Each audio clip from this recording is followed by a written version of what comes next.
In the 1970s, there was an aura of change, for lack of a better word, for better or for worse. Of course, we've talked about the 1975 and 1976 animal attacks, but animals weren't the only thing that were brutalizing humans. Humans were notorious for brutalizing each other.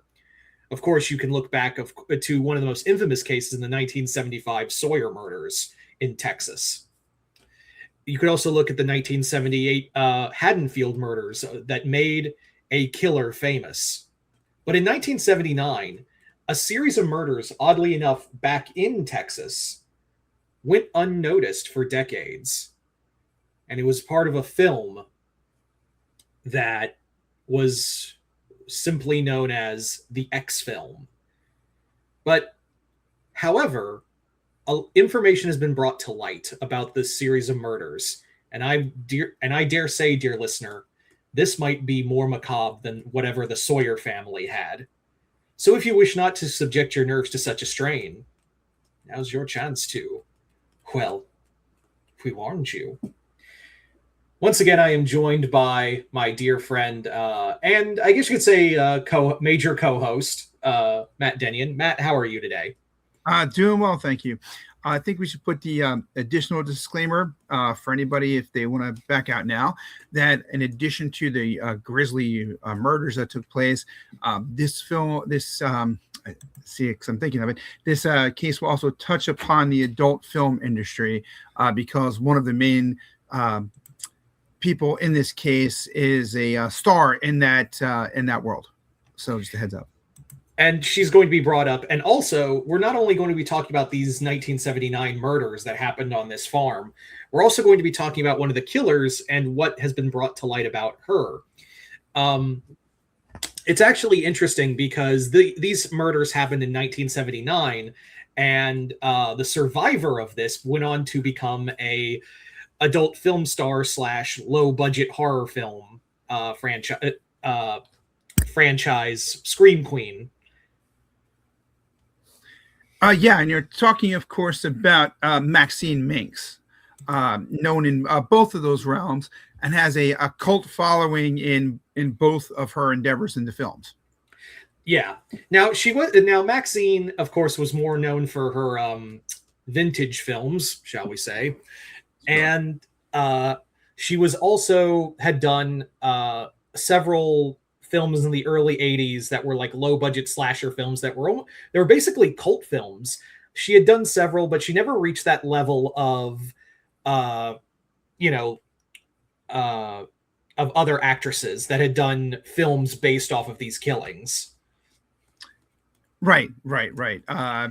She was successful in her own right, but probably more notable than her film career would be what happened prior to that, and I suppose in their transition period to some extent, which we might get to later. But prior to that, the events that occurred, like you said, from 79, that they've involved some murders that stretch back almost 60 years, it looks like, right? Yeah, because not only in 2022, the Maxine basically had put out a book that was like a tell-all of being a survivor of an event that occurred years ago, and she never told anyone. It was an unsolved murder in a Texas farmhouse, and she had basically hidden it for years. And there is a lot of problem with the validity because maybe it was just like an actress or an elderly woman who had was trying to get back at that fame. It's hard to tell, but a lot of what she said does link up to how the autopsies and how it played out. And then 9 months later, while the house had been bought, the estate had been bought of those murders, and there was a diary of one of the women who lived there, the elderly woman who lived there, and she had detailed all of these horrible things she and her husband had carried out over the decades. Yeah, it's pretty disturbing stuff, actually. The fact that this is decades worth of murders that had occurred and occurred to originally people that were close to the couple that owned the farmhouse, and then a series of brutal murders that would occur around Maxine's first foray into adult films, where I believe she's the only crew member who made it out alive, cast or crew. That's correct, right? That is correct. Everyone had been brutally killed, and the two perpetrators, as it was later revealed, they were also found dead. Correct.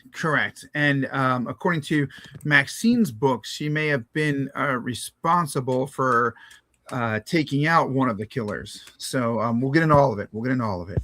Yeah. So this is the farmhouse in general. Like, this is a photo of the farmhouse. It still stands to this day. I think it's almost I think someone had made a joke that it had been turned into a restaurant. But to that I say, no, you're thinking about the other famous Texas murder house. Correct. Yeah, not this one. Can you just like, real quick before we go further, can you just believe that like the Sawyer house is now a bed and breakfast? No, it boggles my mind that I would neither bed nor breakfast there, just to be clear. I don't, like, people were murdered in there and cannibalized. Like, I hope the meat is different.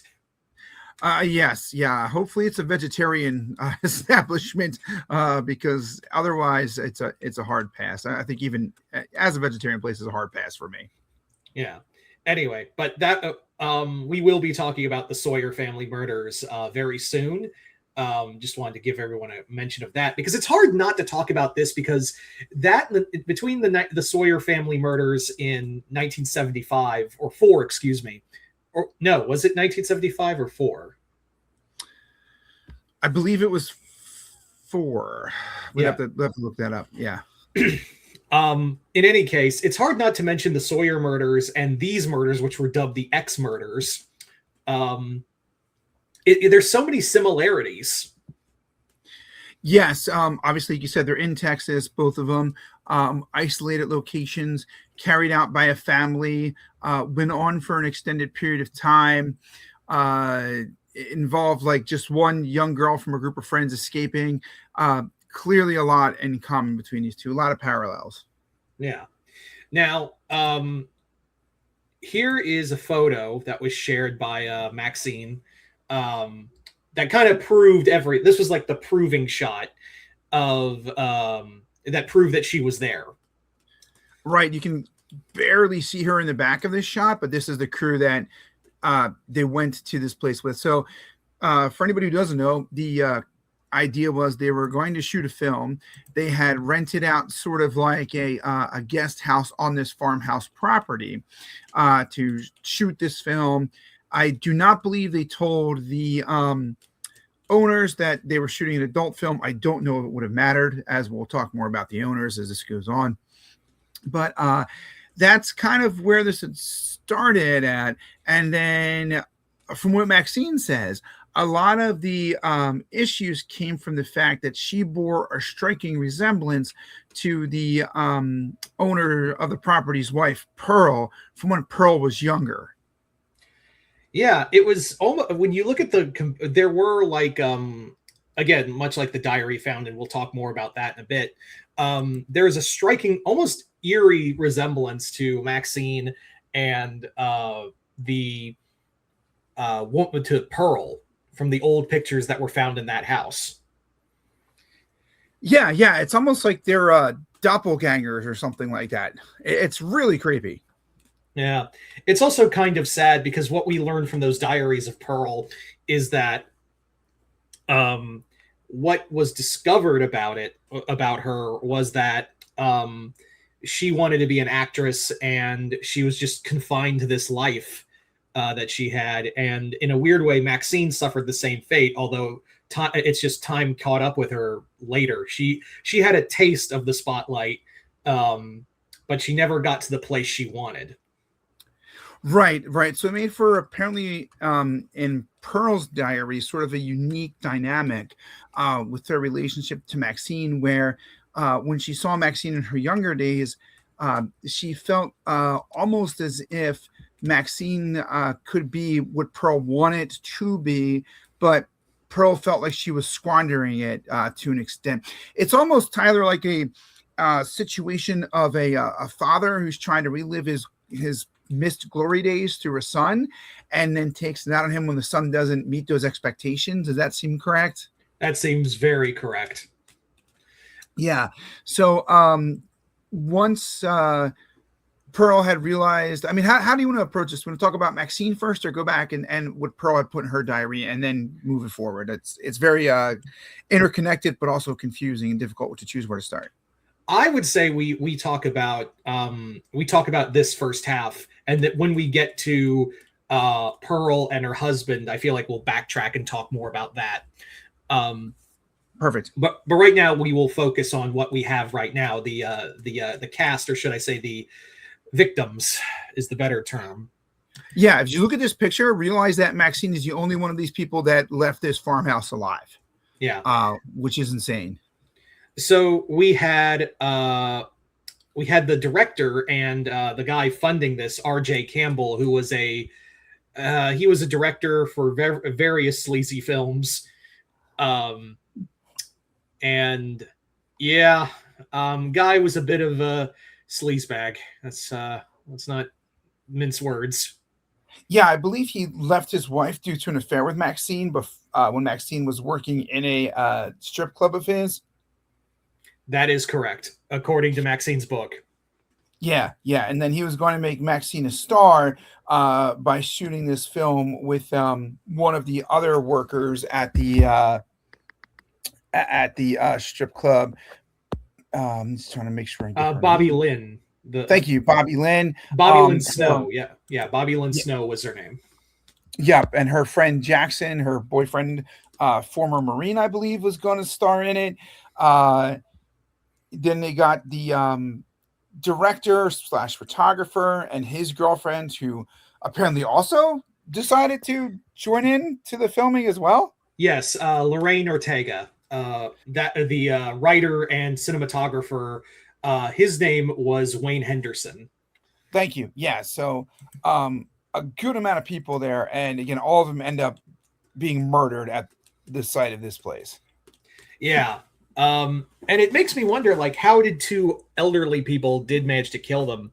And I will say that all of these people were, I know it's easy to say, oh, they were adult film stars. They're a bunch of they're a bunch of sleazebags. And RJ, you can definitely attest to that. But like how Maxine wrote about some of these people, and also like how these people, like their friends and family knew them, they were a little more complex for that. Like even Bobby Lynn, before she was a stripper, she actually wanted to be a nurse. She wanted to actually help people, but I guess she just couldn't pass the classes for it. Right. I don't think any of these people were necessarily terrible people. They weren't restrained people either. This is the 70s we're talking about, where they were open with their sexuality and such, and were not above using it for financial gain. They also were kind of filmed, Tyler. This is a time when somebody like the producer could, kind of trick young women into that they're going to be stars. They just need to get their foot in the door, and that adult films was a way to do it. Correct? I mean, we're talking about the very beginnings of home video at this time, right? So that's kind of where this idea, where this explosion could come from, was sold to these young women and men. Yeah. There is there's something just, I feel bad for them, because even the cinematographer, excuse me, Wayne Henderson, he wanted to make this film that was just, from what we understand from the footage, for lack of a better word, a porn about a farmer's daughter. Yeah. He wanted to inject he wanted to be something better than this. He wanted to make like an actual story and an actual plot and drama to it. Correct. So he fancied himself as a filmmaker, and sort of like how the girls were using this idea of the adult film to get them started in the film industry. He thought that he could use it to get himself also started just behind the camera, and wanted to be more of an auteur, despite the fact that he's shooting an adult film. And as we all know, it went to hell because of the actions of the elderly couple who lived there and murdered these people in various ways. And I think it's the fact that they're elderly is what helped them to commit these murders, Tyler, because they seem so feeble, they seem so weak, and that really kind of caused the victims to let their guards down to some extent, according to Maxine, correct? Yeah, according to her book, their biggest mistake was, and I'm quoting her book here, the biggest mistake we made was treating these people as merely old folks and not as the monsters we found out to be. Right, right. Even though there were some signs, including things like when Maxine claims when she was asleep that the elderly Pearl climbed into bed with her, which is really weird. Yeah, not a fan of that, honestly. No, no.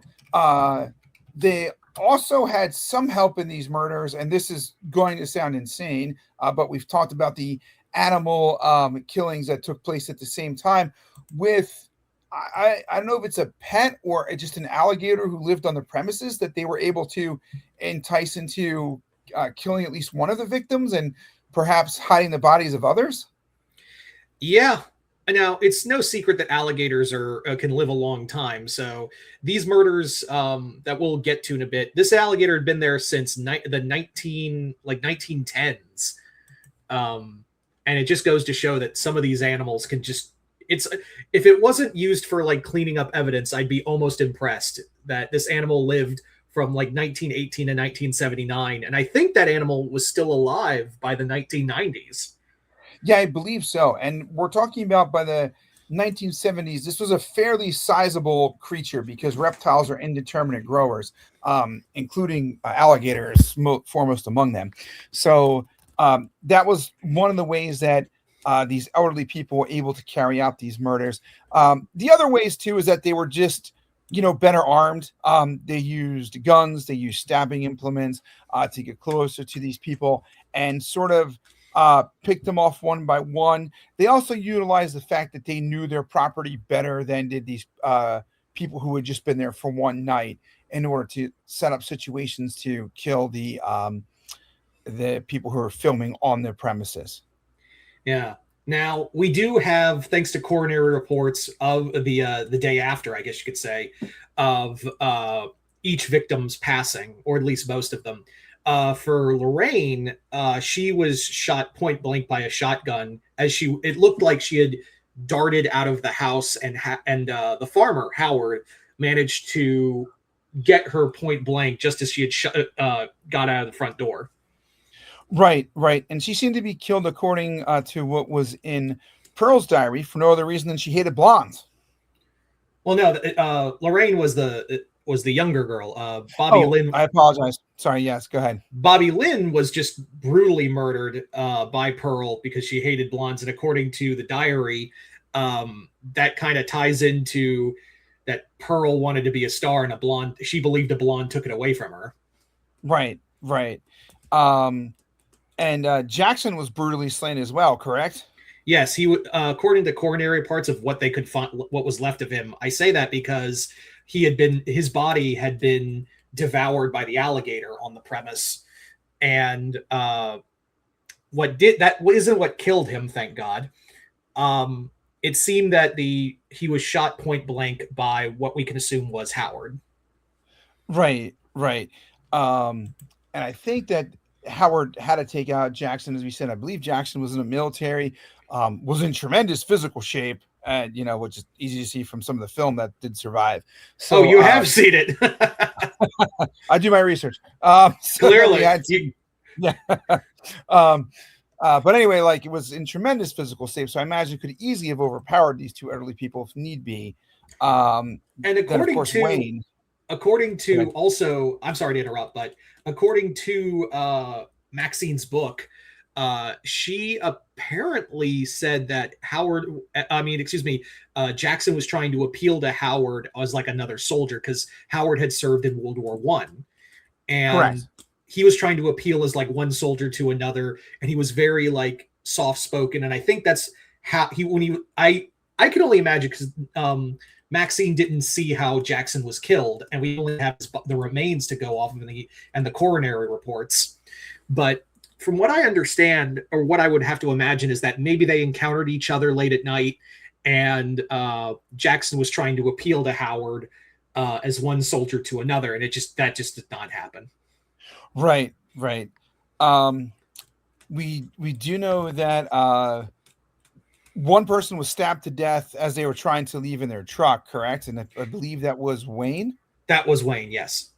Wayne was, from what it looked like, Wayne was stabbed in it, and he was already bleeding out. And I don't know if it was Howard or Pearl who had done it.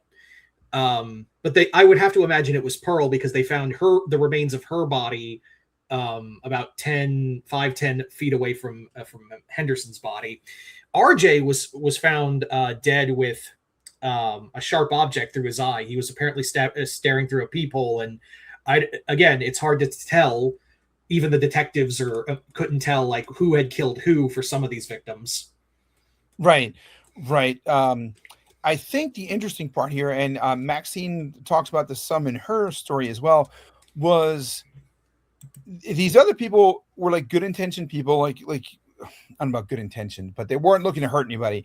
Like you had said in kind of the opening, Maxine not looking to hurt anybody either, but had come from a very difficult upbringing that might have given her a little bit more of like mental sharpness and mental toughness, so that when she realized what was going on, she was kind of able to revert back to that in order to help to defend herself.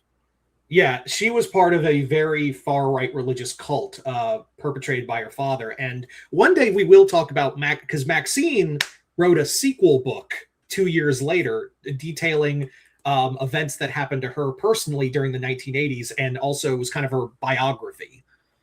Correct. That's a whole separate story, though, from this one. But after... I don't know. Do we want to talk? I guess we're going to have to talk about how Howard died, right? From Maxine's perspective. Oh, Lord.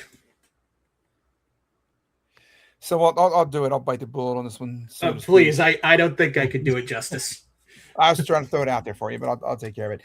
So while Pearl and Howard were stalking Maxine, she managed to hide under their bed, of all places, which they didn't look. Seems pretty cliche.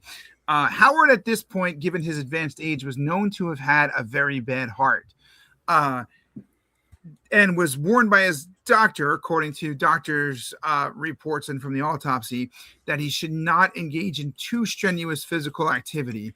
So apparently firing a shotgun was okay. That he could do, as where they're assuming he shot the shotgun based on the forensic evidence on his hands and stuff. But apparently his wife, Pearl, as elderly as they were, convinced him to engage in intercourse and the bed directly above Maxine. And doing so caused Howard to have a heart attack. So he went out the way. I guess he died happy, So that's how he went out. He came and went. He came and went. So the way we all hope to, I guess. So that's we know that's how Howard had passed away, and it was Howard's death that led to this sort of final showdown between Pearl and Maxine. If you want to pick up that part of it, according to Maxine's story. Yeah, Maxine and Pearl engaged in a fight, and it got brutal because Maxine, as you said, she knew how to defend herself, and according to her, blew her away, then ran over the corpse. Yes, yeah, ran with the truck to finish off Pearl. So shot this elderly woman who was apparently a murderer. We need to clarify that part to make sure people understand. And then ran her over, which smart move. We've seen from too many other cases where people think that the killer is dead and they're not, and Maxine was leaving nothing to chance. Yeah. No. I don't blame Maxine for defending herself. Like, all of her friends and coworkers had just been murdered, and these two people were going to kill. This woman was going to kill her. This was self-defense. In fact, like, when it was written, like, and people were like, "You just committed murder." Like, people, when the book was put out, people were like, "Didn't you just kill someone?" And you didn't come forward as to who. I think the reason why she didn't talk about it, because there was a lot of like backlash to that first book, and it's the same backlash to the same book, is that you're kind of that people accused her of sensationalizing some of the murder, and also kind of like, well, why didn't you come forward as a witness for this? And also the same thing of like, she had a hand in stuff that happened in the 80s regarding her father. Again, that's a different story. But what do you think, Matt, on this matter? Yeah, I what I think occurred here is that Maxine knew that in the deep south of Texas at the time, she's a younger woman in the adult film industry. I don't know that she felt she would have been treated fairly, considering that the two people who were found dead at the house were elderly, and this was kind of before the next events we were talking about were going to come to light, where it certainly appears as if Pearl in particular, based on the timeline that we have, and Howard maybe to a lesser extent, were involved in a series of other murders. But that wouldn't necessarily have been known at the time that Maxine could have turned herself in or could have confessed. I do think part of that played into why she felt the need to move on. According to her, too, it was a bit, what's what I'm looking for, like cathartic, given her upbringing, to kind of overcome this dreadful force that was threatening her. And she sort of had this motto about she will not be held back. I forget how exactly she wrote it. I refuse to accept the life I do not deserve. Right. So I'm sure in her mind, she felt she did not deserve to have to go through trial and potentially go to jail when she could, live the life that she wanted to, which to an extent she did. She was a successful adult film star, and then even managed to become a bit of a cult hero in a series of low budget horror movies, right? I think The Puritan is a series that she was known for. She was known, that was like her best known. Like, a lot of people, when she went to horror conventions, a lot of people knew her as a recurring character in the Puritan franchise. She also did she had also done several like low budget movies, like what was it, they came to slay Carnegie Hall. Some really bad ones. Like, yeah, like what was it? The Hallmark movies, Christmas Ape and Christmas Ape Goes to Summer Camp, The Leper in the Outfield. Some really just bad movies, but I'm glad she got it. But she never seemed resentful of it. No, in fact, I think, as she had stated sort of in her motto, that she lived the life she wanted to live, apparently, for the most part.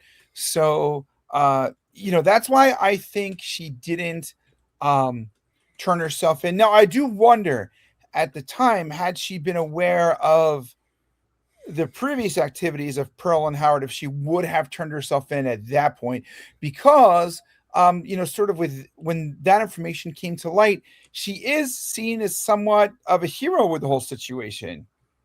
Yeah. I mean, I think a lot of people there was the backlash between the two books she wrote, but a lot of people came to her defense and saw her almost like a pseudo feminist icon in a way. Correct. Yeah. You see, in the first, like, giving these two biographies, the first one, I'm like, okay, you are clearly the victim defending yourself. The second biography is like, why aren't you in jail for accessory to murder? Oh, yeah. Well, that's a whole separate thing. But if we talk about what Pearl wrote in her diaries and what was found after the fact, that's where Maxine might be a bit more justified in her actions, knowing what Pearl had previously done and what was found in the lake. when they dredged it to pull up the bodies of the victims from this killing. Oh man, I guess yeah, we should probably talk about what occurred in 1918 and from a series of others. But yeah, this is a picture of Pearl that was taken, and this is a more redigitized picture of her. Yeah, but And you can still see the resemblance between her and Maxine, right? absolutely, yeah. And you can also see there's something wrong with her already. Like this does not look normal. No, she has that psycho killer face. I don't know how else to say it. Yeah. Now, Pearl, she in her diaries, it was said that she felt trapped on this small Texas farm. Her husband, she had already married Howard, and he had gone off to war, and the Spanish flu was devastating America. Right. She also apparently had a very controlling, sort of authoritarian mother, and her father was an invalid, for lack of a better term, right?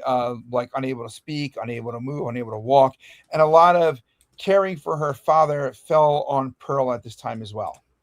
Yes. On one hand, I'm almost sympathetic, but when you read the diary she left, it is disturbing of all the thoughts she had of and killing small animals to feel something. Yeah, killing small animals and maybe even worse. Apparently, is unbeknownst to her mother, for quite some time, had been torturing her disabled father, who was unable to communicate that this was occurring, which is just horrible. I work with people with disabilities. It's horrible to, uh, inflict that kind of torture on somebody who's unable to protect themselves or even alert other people to the fact that this is occurring to them. Yeah. This is just disturbing and it makes me wonder. I know it's in the diary, it's written that her mother was very authoritative, but it makes me wonder, did her mom already know that there was something wrong with her daughter already, and she was just trying to keep her from leaving because she knew it's not going to be animals one day, she's going to kill someone? Yeah, we have to kind of read between the lines of what Pearl indicates her mother said, but that's the sense that I get from reading through those diaries, that the mother knew that Pearl was dangerous, and in her mind was doing her best to kind of suppress Pearl and his instincts, but it may have been a case of irony in that by trying to further suppress Pearl, she sort of pushed these what's what I'm looking for, Tyler? These desires Pearl had even more to the surface, and into carrying out the acts that she seems to have perpetrated back in 1918. 1918. I'm sorry. Yeah. So with her husband away and no, let's say, release for her, she seems to have started up a quick but torrid affair with a local movie house film operator. Yeah, projectionist, a movie projectionist. Yeah. Who really intrigued Pearl by showing her, ironically, what would be sort of early adult stag films. Yeah, I don't know how you would manage to get that in Texas of all places, especially like that era. And the keep in mind a pandemic was going on. I don't know how you got your, because from what I understand, like early like silent era stag films were incredibly hard. Even to this day, they are. It's impossible to know where one would be. Yeah, I wonder myself if this isn't a case of, again, another like odd connection between Maxine and Pearl. If the projectionist hadn't shot this himself, because how else would he have gotten it? Does make me, I have thought of that actually. Like it could have been like his private collection, and he wanted Pearl to be part of these films. Yes, that's what I suspect. However, things turned bad quickly for this gentleman, did they not? Yes, the rotted, and I stress rotted, remains were found in the same lake when they were actually dredging it for Jackson's body.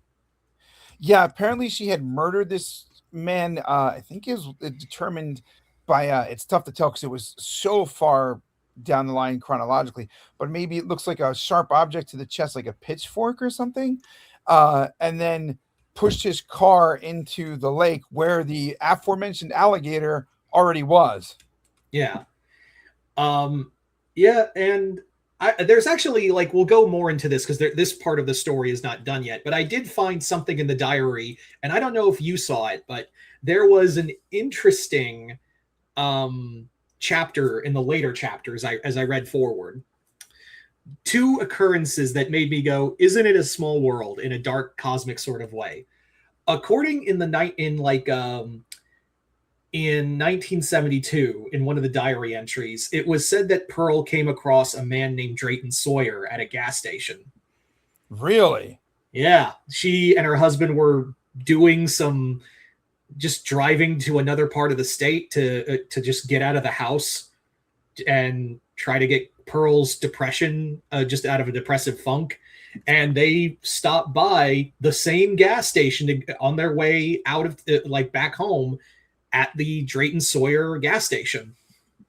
And this was this was 1972 according to the diary entry. So this was before the infamous Sawyer murders, but they are obviously were occurring, but this is when we became known to them. That is insane. So she crossed paths with this other killer? Insane, correct? And then I'll hold on to your butt for this one. There's an earlier chapter where again they had gone on vacation just to they had gone out of state for this time, and they stopped at a motel. Do you want to know the name of that motel, Matt? I would very much like to know the name of that hotel. The Bates Motel. You've got to be kidding me. 1960 1963, dated a few months before the infamous Norman Bates murders. Jeez, what on earth was going on with this place? They didn't happen to run into Captain Spaulding on their travels too, did they? At this rate, I mean, I know. Sake. Wouldn't that have been? I was almost expecting it, right? Yeah. That's the way that these. I suppose they swim in similar circles, so to speak. No, that's insane. Well, and we'll cover all of those things at some point in the future for people who are unaware of exactly what those references mean. But that is insane. Wow. And then I guess we should talk about the other body that was found on Pearl's property, or was left of the body that was found on Pearl's property as well. And again, sort of those like similar connections to Maxine in terms of her aspirations. Yeah, you want to take this one? Sure. So it appears that Pearl was trying to join sort of like a trying to think of the best way to explain it, like a performing arts club that traveled the country, and they were looking for new recruits, and they would kind of travel from town to town, and girls would give their best performance.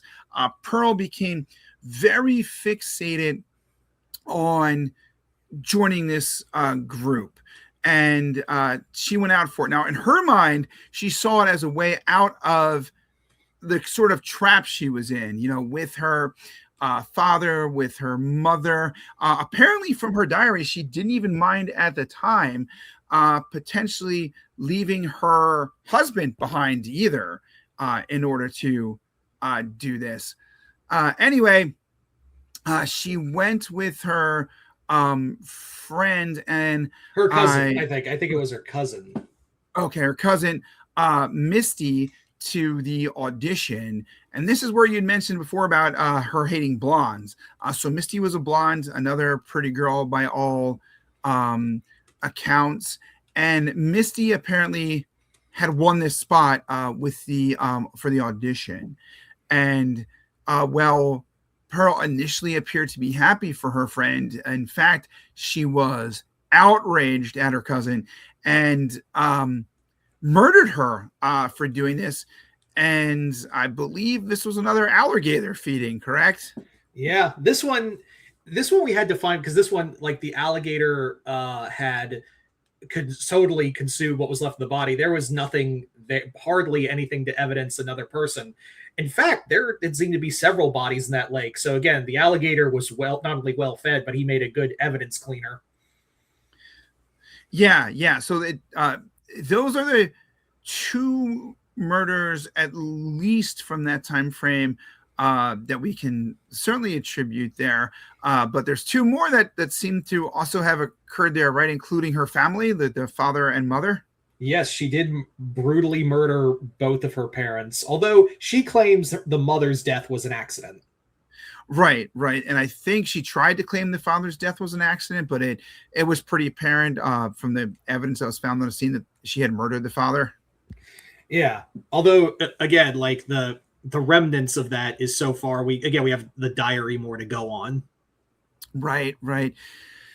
Now, this to me though might be the most disturbing part because Pearl could have been stopped at this point. It was shortly after these murders that her husband Howard came home from World War One to find a Sawyer-like presentation of the dead bodies, right?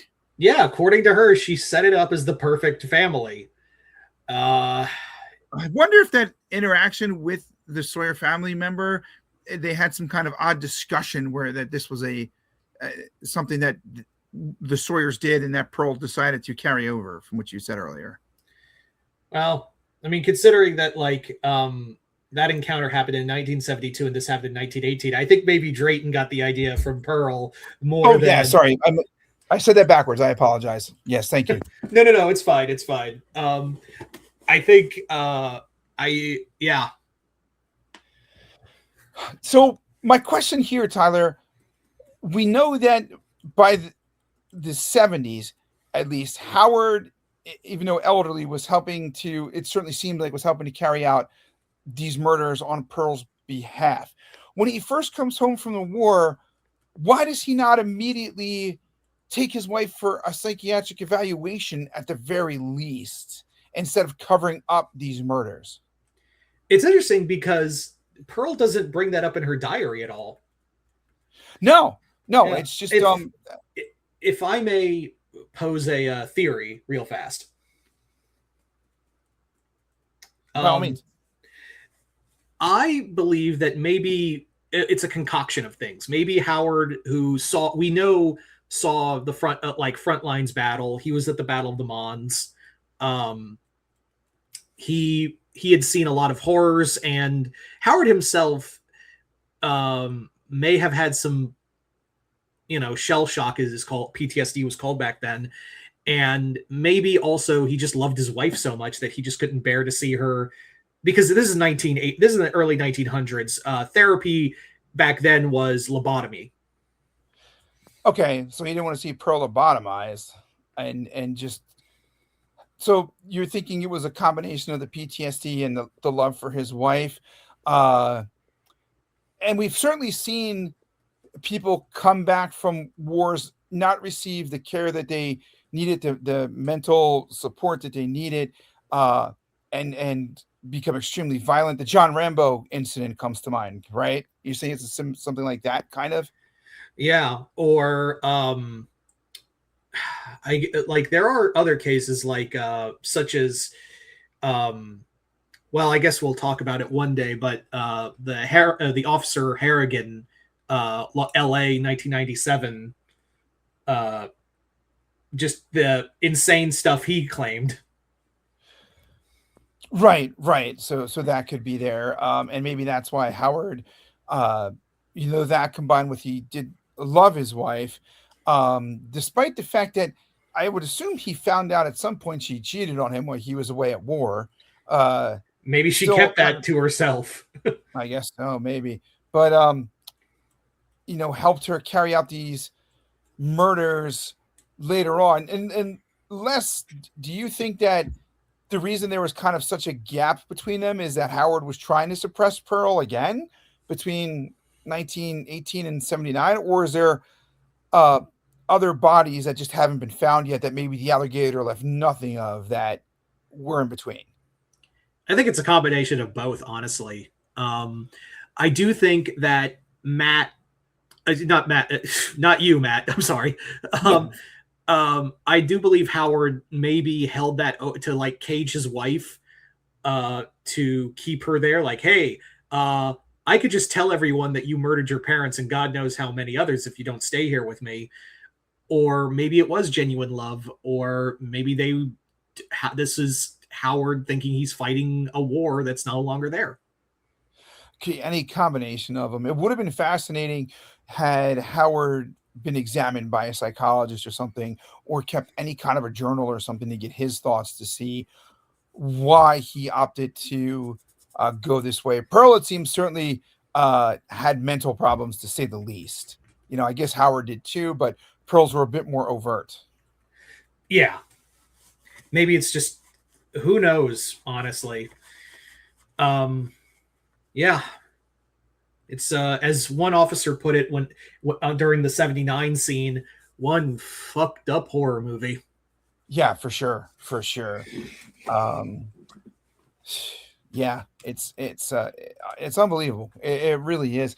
And then I know a lot of our listeners already know this, and we'll talk about it at a separate point. That would not be the end for Maxine either, in terms of violent encounters with authoritarian individuals, right? So, an interesting story, like you said, based on Maxine's second book that she released. Yeah. And that one's a little more controversial, so to speak. Yeah, yeah. It is so amazing to think in Texas in particular, you had Pearl and Howard operating, even though they're elderly in the 70s. You had the Sawyer family operating down there in the 70s. You had the Captain Spaulding and the Firefly family operating down there in the 70s. Like, this is all like insane stuff, it And almost then you had the Texarkana killer in the 1940s. right. It almost makes me feel like, assuming that this gentleman's memoirs are correct, that the local wrestling federation should have brought El Santo up more often to kind of chase these guys down based on the types of creatures he claims to have taken on and ended in his illustrious career. Yeah, exactly. Well, Matt, is there anything else you want to add to this? Because I think we've covered everything about these two interconnected macabre stories. Yeah, I think so. Like we said, there's more with Maxine, but it's a whole nother thing. I don't think we have time for it right now. No, we don't. That's going to be an episode in of itself.